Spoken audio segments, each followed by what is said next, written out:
ओम शांति। आज प्यारे मीठे बाबा की मुरली मंथन की डेट है 27 जून 2025। तो बाबा कह रहे हैं मीठे बच्चे, तुम्हारा टाइम बहुत वैल्यूएबल है, इसीलिए फालतू बातों में अपना टाइम वेस्ट मत करो। तुम्हारा टाइम बहुत वैल्यूएबल है। कौन कह रहे हैं? स्वयं भगवान हमसे कह रहे हैं। तो फालतू व्यर्थ बातों में टाइम वेस्ट मत करो, बुद्धिमान बनो। पता है बुद्धिमान लोगों की निशानी क्या होती है? 10 पॉइंट है, नोट करिए। बुद्धिमान लोग स्मार्ट जवाब नहीं बल्कि स्मार्ट सवाल ढूंढते हैं। स्मार्ट जवाब नहीं, स्मार्ट सवाल ढूंढते हैं। चुप रहकर ज्यादा समझते हैं। अपनी फेल्यूर बनने से डरते नहीं हैं। उच्च बुद्धि वाले होते हैं जो हर किसी से सीखते हैं। अपने इमोशंस पर काबू रखते हैं, क्योंकि भावना ना क्षणिक होती है। उस पर यदि काबू पा ले, उस पर धीरे धर लिए, तो फिर आपकी अकल काम करने लग जाती है, क्योंकि इमोशन में ना अकल पे पत्थर पड़ जाते हैं। इस पर काबू रखिए, दूसरों को भी समझिए और समय बर्बाद नहीं करते, घबराते नहीं हैं, बोलने से ज्यादा सुनते हैं और खुद की वैल्यू रखते हैं। तो जो खुद की वैल्यू रखेगा वही तो समय की वैल्यू रखेगा। और समय पर बताऊं, समय पर बहुत अच्छा बात है कि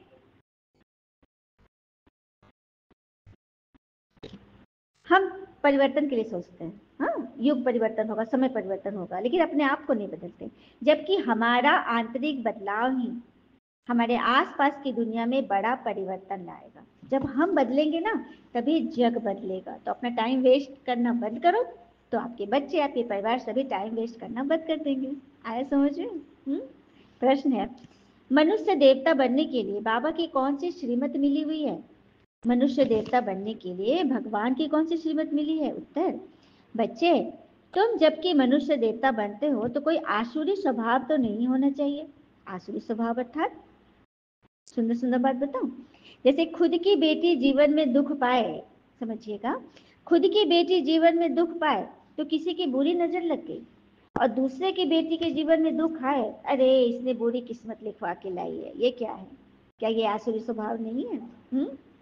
तो ऐसे ऐसी बातें से और भी क्या, क्यों, कैसे, ऐसे वैसे, इसका उसका दर्द, चिंता, परेशानी। आज मैं स्कूल में भावनाओं पे बता रही थी, कितने तरह की भावनाएं होती, खुशी, उत्साह, उमंग, तनाव, पीड़ा, हाँ, निराशा, उदास, गर्व, ये सब क्या है? इमोशन है ना, भावनाएं हैं। तो आसुरी स्वभाव में चिंता। अब जैसे कि हमारा बच्चा स्कूल से लेट पहुंचा है, मतलब लेट हो गया, स्कूल में बहुत लेट हो गया, तो उस वक्त आपको कौन सी फीलिंग आएगी? तनाव, दुख, दर्द नहीं आएगा, आपको चिंता आएगी, चिंता करोगे। तो इस तरह से ये सब स्वभाव है। तो चिंता करके और ही हम चिंतित हो जाएंगे। तो वहां पे क्या करना है? हमें सोल्यूशन ढूंढना है, उसका पता लगाना है, उसके लिए सोर्सेज लगा देने हैं, चिंता नहीं करना है। तो आसुरी स्वभाव नहीं होना चाहिए।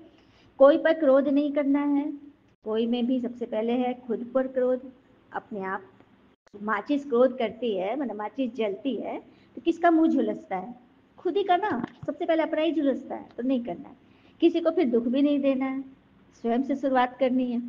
कोई भी फालतू बात कान से नहीं सुननी है। बाबा की श्रीमत है ना, hear no evil, see no evil, talk no evil, और उसके पहले, इन तीनों के पहले है थिंक नो इविल, क्योंकि थिंक सोचेंगे ना तो वो फिर कर्म में आ ही जाएगा। ओम शांति। तुम बच्चों का बैठना सिंपल है, कहाँ भी बैठ सकते हो, चाहे जंगल में बैठो, पहाड़ी पर बैठो, घर में बैठो, कुटिया में बैठो, कहीं भी बैठो। ऐसे बैठने से तुम बच्चे ट्रांसफर होते हो। तुम बच्चे जानते हो, अभी हम मनुष्य भविष्य के लिए देवता बन रहे हैं। हम कांटों से फूल बन रहे हैं। बाबा बागवान भी है, माली भी है। हम बाबा को याद करते हैं, 84 का चक्र फिर आने से हम ट्रांसफर होते हैं। अभी हम कहाँ ट्रांसफर हो रहे हैं? संगम युग से भाया शांति धाम, हम सत्युग स्वर्ग के लिए ट्रांसफर हो रहे हैं। हाँ, अपने सारे अवगुण यहाँ छोड़ रहे हैं और बाबा से खुशी, शांति, आनंद, शक्ति, ज्ञान, पवित्रता के, अथॉरिटी के खजाने अपने में भर रहे हैं। ठीक है? कोई बोल रहे बाबा चाहे स्कूल में बैठो, कहीं बैठो, कॉलेज में बैठो, पहाड़ी में बैठो, बस मन तो कोई चीज नहीं कि कहीं उसको बैठा दे। मन तो जहाँ भी जाओगे वहां मन रहेगा। और मन में यदि भगवान है, श्रीमत है, तो फिर हर जगह आप योग में हो। बुद्धि में एम ऑब्जेक्ट है ना कि हम ये बन रहे हैं, तो कुछ भी काम काज करो, रोटी पकाओ। काम काज पे भी एक सुंदर सी बात याद आएगी। एक महिला कह रही थी कि हम गैस पर दूध चढ़ाकर भूल जाते हैं, लेकिन कई साल पहले भी किसी ने कुछ बुरे बोले थे, ताने दिए थे, वो हम नहीं भूलते। या फिर कल की मुरली का वरदान हम भूल जाते हैं, लेकिन किसी ने आज मुझे कुछ ऐसा बोल दिया, उसे याद रखेंगे। लेकिन बाबा से जो पढ़ते रहे वो भूल जाएंगे, क्योंकि ज्यादा समय में हमने यही आसुरी स्वभाव वाले ही तो कर्म किए हैं, यही सब फालतू बातें ही तो याद रखी है, तो मन को वही आदत पड़ी हुई है। अब मन को सिखाना है नया नया काम, तो उसमें टाइम लग रहा है, लेकिन जो जल्दी सिखावे वो बाबा के करीब आवे। तो बच्चों को श्रीमत मिलती है, चलते फिरते मुझे याद करो। इसमें कोई तकलीफ है क्या? तकलीफ है? याद करने में कोई तकलीफ है? कोई काम करना पड़ रहा है, मन में अगर भगवान की याद है तो कोई नहीं। तो आपस में झगमुई झगमुई ना करो, इससे ना टाइम वेस्ट होता है। तुम्हारा टाइम बहुत वैल्यूबल है, पढ़ाई से ही अपना कल्याण कर पाओगे, उच्च पद मिलेगा। इस पढ़ाई में बहुत मेहनत करनी पड़ती है। उस पढ़ाई, उस दुनिया की पढ़ाई में कितने सारे छोटे बच्चे जब पढ़ते हैं, एक एक एक, एक अनुभव मैं बताती हूँ। छोटे से 2.5 साल की बच्ची को किसी ने एडमिशन करा दिया। तो एक भैया थे, उन्होंने कहा कि ओहो, अभी से इस पर प्रेशर। सुना? तो बच्चों पे प्रेशर है पढ़ाई का, 2.5 साल की उम्र से उसको स्कूल में डाल दिया, अभी से बच्चे को लाइफ मतलब ये कर दिया। तो उस पढ़ाई में कितनी मेहनत, कितने सारे सब्जेक्ट, कितने सारे टीचर्स। और यहाँ देखो तो, हाँ, यहाँ एक ही पढ़ाई और एक ही टीचर, क्या बात है, जिसमें अनेकों सवाल के जवाब छिपे हुए हैं। तो एक पढ़ना आसान है कि अनेक? एक ना। तो यहाँ हर बीमारी का इलाज है, क्योंकि यहाँ पर वैद्यनाथ बाबा बैठे हैं। बड़े बड़े खास आदमियों के खास सर्जन होते हैं ना, तो तुम हो बड़े से बड़े वी कितना भी वी लगाते जाओ, तुम वो आईपी हो, इम्पोर्टेंट पर्सन, जिनका सर्जन स्वयं फैमिली सर्जन कहते हैं ना, ये हमारा फैमिली डॉक्टर है। कितना मतलब गर्व से कहते हैं ना, कोई अमीर आदमी कह जाओ, this is he is my family doctor, ये मेरा पारिवारिक डॉक्टर है। मतलब उनका डॉक्टर भी पारिवारिक है। और यहाँ हमारे परिवार का हम कितने बड़े वीआईपी कि हमारा फैमिली डॉक्टर है स्वयं भगवान वैद्यनाथ बाबा। हाँ, कोई सुनेंगे तो हंसेंगे, कह रहे इन लोग तो बस कल्पना में जीते। नहीं जी, हम सिर्फ जीते नहीं, हम हम यूज कर रहे हैं, हम वो दवा ले रहे हैं डेली डेली। ये मुरली तो उनका पुर्जा है, प्रिस्क्रिप्शन, जिसमें हमारे लिए हमारी बीमारी की युक्तियाँ बाबा भेजता है, लेटर लिखते। हाँ, अविनाशी सर्जन है ना, जिससे हम 21 जन्म के निरोगी बन जाएंगे, कोई रोग भी नहीं होगा। भला आत्मा तो अविनाशी है, लेकिन शरीर तो मिटेगा ना, शरीर मिटेगा ना, तो शरीर मिट जाता है, फिर नया शरीर मिलता है, और ये तो हमारा अंतिम जन्म है। कई बच्चे सर्विस करते करते जिनका गला भी घुट जाता है ना, तो समझो वो भी भगवान के लिए हड्डी दान किया, हड्डी हड्डी सेवा में लगा दिया, उसका एवजा मिलता है। कुछ भी चीज का ना एवजा तो मिलते रहता है, अगर भगवान के नाम पे हम करते हैं। ठीक है, बाबा बच्चों को समझाते हैं, इस बेहद के दुनिया का विनाश होना है, तभी तो तुम्हें बेहद का ज्ञान सुनाते हूँ। तुम सुन रहे हो ना, ये बेहद का ज्ञान है, अपने बेहद के बच्चों को ही मैं सुनाता हूँ। जो देवी देवता बनने वाले बच्चे, तुमको साधारण तो हो ही नहीं। सत्युग में कर्म अकर्म होता है, रावण राज में ही कर्म विकर्म हो जाता है। अकर्म क्यों होता है? अर्थात जिस कर्म का कोई लेखा जोखा न बने, कोई हिसाब किताब पाप पुण्य न बने, वह अकर्म है। लेकिन रावण राज द्वापर से फिर कर्म हमारा विकर्म होना शुरू हो जाता है, विकार युक्त कर्म, जैसे क्रोध से किसी को बोलना, ईर्ष्या से किसी के लिए डरना, ये सब क्या है? विकार युक्त कर्म, ये सब विकर्म है, जिससे सीढ़ी उतरते चले आए, कला कम होती गई। हाँ, कितना छीछी बन जाते हैं। फिर बाबा आकर भक्तों को फल देते हैं, भक्ति में है ना, भक्ति के फल में भगवान मिलते हैं, तभी तो भगवान का आना पड़ा है। और इस समय देखो ना, अनेकानेक धर्म है, बाबा आकर गुप्त रीति से आते हैं और आत्माओं को बैठ समझाते हैं। आत्मा ही सब कुछ करती है, शरीर द्वारा पाठ बजाती है। अच्छा, ये बोल रहे कौन? नम्रता बोल रही है कि आत्मा बोल रही है? आत्मा बोल रही है ना। अगर आत्मा निकल जाए तो क्या नम्रता बोल पाएगी? नहीं ना। तो सब कुछ आत्मा करती है, अपना सब कुछ। वो अभी देह अभिमान में आ गई है। कौन आ गई? आत्मा देह अभिमान में आ गई। इसे तो बाबा कहते हैं, बच्चे देही अभिमानी बनो, अपने को आत्मा समझो, मुझे याद करो, इसमें जरा भी तकलीफ नहीं है।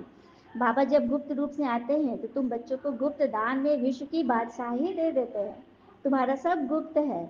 इसीलिए तो रस्म के रूप में कन्या को जब दहेज देते तो वो गुप्त देते हैं। स्त्री धन जो होता है वो गुप्त मिलता है। वास्तव में गाया जाता है ना, गुप्त दान महादान महापुण्य। ठीक है, बाबा कहते हैं बच्चे तुम प्रदर्शनी में पहले पहले इस लक्ष्मी नारायण के चित्र पर समझाओ। तुम चाहते हो ना विश्व में शांति हो, परंतु वह कब थी ये किसको पता नहीं है। अभी तुम जानते हो तो तुमको बताना है ना कैसे कैसे लक्ष्मी नारायण का राज्य था। लक्ष्मी नारायण कौन है? किनका ये आगे का रूप है? राधे कृष्णा का रूप है ना लक्ष्मी नारायण। और देखो सत्युग में सभी देवी देवता कितने सुंदर थे, नेचुरल ब्यूटी रहती थी ना। आजकल तो आर्टिफिशियल श्रृंगार करते हैं ना, क्या क्या फैशन निकला है, कैसे कैसे ड्रेस पहनते हैं। हाँ, इसे तो बाबा कहते हैं जिन चीजों में आंखें डूबे। देखिए मेरे पास कपड़े हैं, गहने हैं, जूते हैं, लेकिन फिर भी यदि खरीद लाओ तो ये तुम्हारा पैसा पाप में चला गया, ये विकर्म हो गया। चीजें दादी जानकी का उदाहरण देती हूँ। उनके पास हवाई चप्पल पहनते थे स्लीपर, किसी ने दूसरा खरीदे तो बोले क्या दो दो चप्पल पहन के घूमूंगी। लेकिन ये बहुत बड़ी तपस्या है ना। तो बस अपनी इकॉनमी करनी है, संकल्पों के भी ज्यादा नहीं चलाना है। हाँ, सब चीज से मतलब बचा लेना अपने को। राजा में पावर रहती है, ईश्वर दान करते हैं उसमें पावर रहती है। यहाँ तो किसी में पावर है ही नहीं, जिसको जो आया करते रहते हैं। बहुत गंदे मनुष्य। तुम बहुत सौभाग्यशाली हो जो खिवैया ने हाथ पकड़ लिया है। खिवैया ने हाथ पकड़ा है स्वयं भगवान ने। तुम ही कल्प कल्प निमित्त बनते हो। तुम जानते हो पहले मुख्य है देह अभिमान, इसके बाद ही सारे भूत आ जाते हैं। देह अभिमान में आए तो काम क्रोध लोभ अहंकार सब आ जाएगा। डर है, मेहनत करनी है अपने को आत्मा समझ बाबा को याद करने में। यह कोई कड़वी दवाई नहीं है, सिर्फ कहते हैं अपने को आत्मा समझ बाबा को याद करो। फिर कितना भी पैदल चलो टांगे थकेगी नहीं, सेवा में चल रहे ना टांगे नहीं थकती है। हल्के हो जाओ, क्योंकि बाबा का काम है तो बाबा तो मदद करेगा ही, बाबा जिम्मेवार है। बच्चा जानते हैं बाबा बहुत बहुत मीठा है। आधा कल गाते आए ना तुम ही हो माता पिता, पर तो अर्थ नहीं समझे, सिर्फ गाते आए तोता मिसल। तुम बच्चों को कितनी खुशी होनी चाहिए, बाबा हमको बेहद की बादशाही दे रहे हो भी गुप्त रीति से। किसी को थोड़ी पता है दुनिया में कि हम किससे पढ़ रहे हैं और क्या मिल रहा है हमको। अच्छा, मीठे मीठे बच्चों प्रति भगवान की नमस्ते। हम बच्चे की भी प्यारे बाबा को नमस्ते। धारणा के लिए मुख्य सार पहले पॉइंट, ज्ञान की बातों के सिवाय और कोई बात मुख से नहीं निकालनी है। आपस में भी ज्ञान की ही लेन देन करनी है। झरमुई झरमुई की बातें कभी नहीं सुननी है। मुख से सदैव रतन निकालते रहे, पत्थर नहीं। दूसरी पर सर्विस के साथ साथ याद की यात्रा में रह स्वयं को निरोगी बनाना है। सर्विस के साथ साथ याद की यात्रा में रह स्वयं को निरोगी बनाना है। अविनाशी सर्जन स्वयं भगवान हमें मिला है 21 जन्म के निरोगी बनाने, इसी नशे व खुशी में रहना है। भगवान हमें मिल गए फिर भी हमारी शांति खंडित हो रही है। और कहते हैं ना मन की शांति का वास्तविक अर्थ है हर पल सकारात्मक और सुख देने वाली बातों को सोचना और स्वमान में रहना कि मैं शांत और शक्ति स्वरूप आत्मा है। ठीक है, स्वमान काम करता है, आत्मा को मान देते जाता है। वरदान है हर कर्म में फॉलो फादर कर, स्नेह का रिस्पॉन्ड देने वाले दिव्य पुरुषार्थी भव। हर कर्म में फॉलो फादर कर, स्नेह का रिस्पॉन्ड देने वाले दिव्य पुरुषार्थी भव। जिससे स्नेह होता है उसको ऑटोमेटिकली फॉलो करना होता है। जिससे स्नेह होता है उसकी बात हम ऑटोमेटिकली मानते हैं ना। तो सदा याद रहे ये कर्म जो हम कर रहे हैं ये फॉलो फादर है। अगर नहीं है तो स्टॉप कर दो।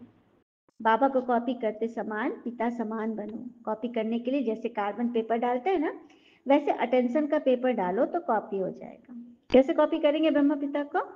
अटेंशन का कार्बन पेपर डालो तो कॉपी हो जाएगा। क्योंकि अभी ही तीव्र पुरुषार्थी बन स्वयं को हर शक्ति से संपन्न बनाने का समय है। अगर स्वयं स्वयं को संपन्न नहीं कर सकते तो सहयोग लो, एक दूसरे का सहयोग लो, नहीं तो आगे चल टू लेट हो जाएंगे, रुक जाओगे। हाँ, और किस तरह से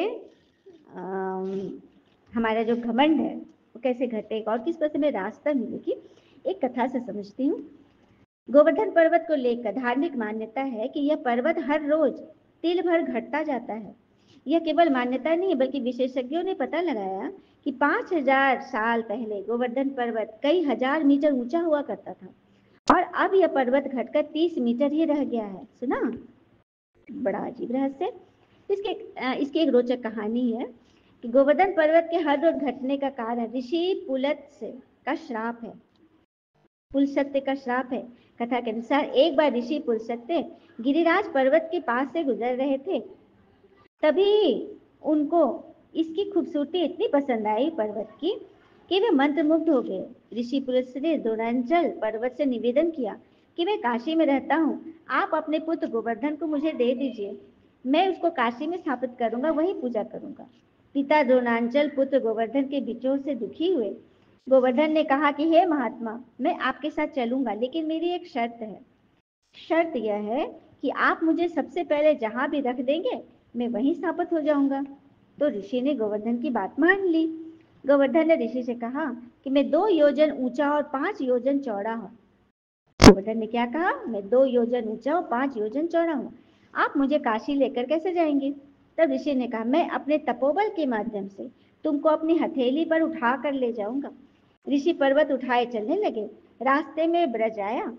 तब गोवर्धन पर्वत को दिखा कि वहां पर भगवान के बच्चे श्री कृष्ण अपने बाल्यकाल में लीला कर रहे हैं। बड़ा मनोहारी दृश्य और मन भावन जगह लगा। उनको वहीं ठहरने की इच्छा हो गई। गोवर्धन ऋषि के हाथों में अपना भार बढ़ाने लग गए, क्योंकि उनको वहीं पर रुकने का मन था, जिससे ऋषि ने आराम और साधना के लिए पर्वत को नीचे रख दिया। ऋषि पुलह से यह बात भूल गए थे कि उन्हें गोवर्धन पर्वत को कहीं पर भी रखना नहीं था। साधना के बाद ऋषि ने पर्वत को उठाने की बहुत कोशिश की, लेकिन पर्वत तो हिला ही नहीं। इसे ऋषि पुलह से बहुत क्रोधित हो गए। उन्होंने श्राप दे दिया, तुमने मेरे मनोरथ को पूर्ण नहीं होने दिया, इसीलिए अब हर रोज तिल भर तुम्हारा क्षरण होता रहेगा, मतलब तुम्हारा ह्रास होता रहेगा, घटते जाओगे।